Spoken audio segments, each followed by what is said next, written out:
Pelabuhan Sunda Kelapa merupakan pelabuhan penting dalam pembentukan kota Jakarta masa kini. Pada abad ke-15 Masehi, pemilik pelabuhan Sunda Kelapa adalah Kerajaan Pajajaran. Pada saat itu, Raja Sunda khawatir peran pelabuhan Sunda Kelapa yang semakin melemah karena kehadiran Kesultanan Demak Cirebon dan Kesultanan Banten. Pada tahun 1512 Masehi, Surawisesa diutus menghubungi Alfonso de Albuquerque, pihak Portugis di Malaka. Pada saat itu, Surawisesa telah naik tahta.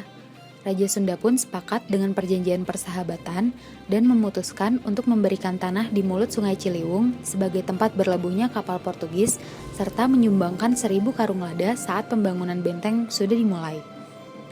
Perjanjian ini ditandatangani pada 21 Agustus 1522.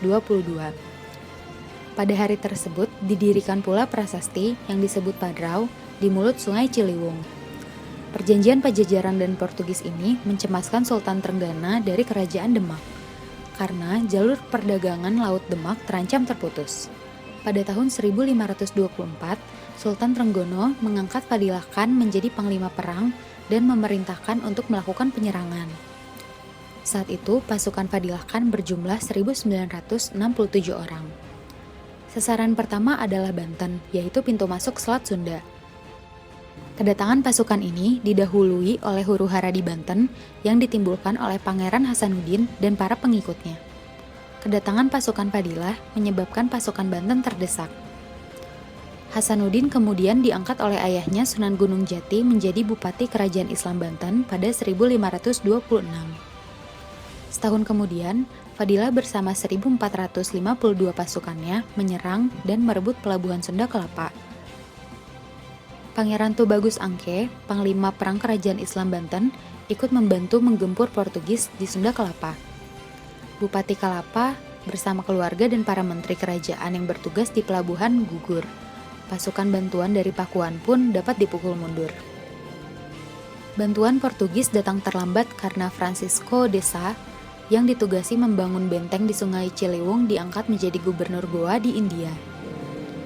Keberangkatan ke Sunda dipersiapkan dari Goa dengan 6 buah kapal galiu yang dinaiki Desa dan berisi peralatan untuk membangun benteng terpaksa ditinggalkan karena armada ini diterpa badai di Teluk Benggala.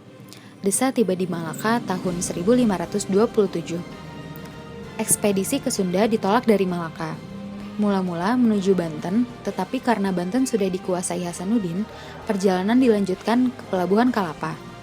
Saat di Muara Cisadane, Desa memancangkan Padrau pada tanggal 30 Juni 1527 dan memberikan nama kepada Cisadane yaitu Rio Desa George.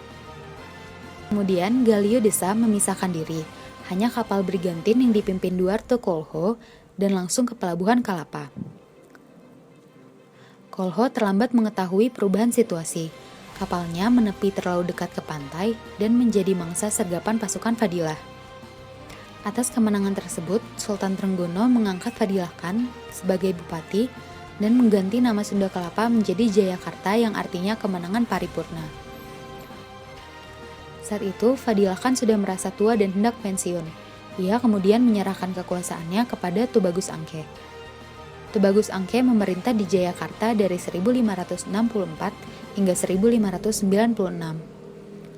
Kemudian menyerahkan kekuasaannya kepada putra Pangeran Jayakarta, Wijayakrama, yang dikenal dengan Pangeran Jayakarta yang memerintah dari 1596 hingga 1619. Walaupun Jayakarta hanyalah kabupaten dari Kesultanan Banten, dalam pelaksanaan pemerintahannya, Jayakarta lebih tampak menjadi sebuah wilayah otonom karena melakukan perjanjian baik dengan pihak Inggris maupun Belanda.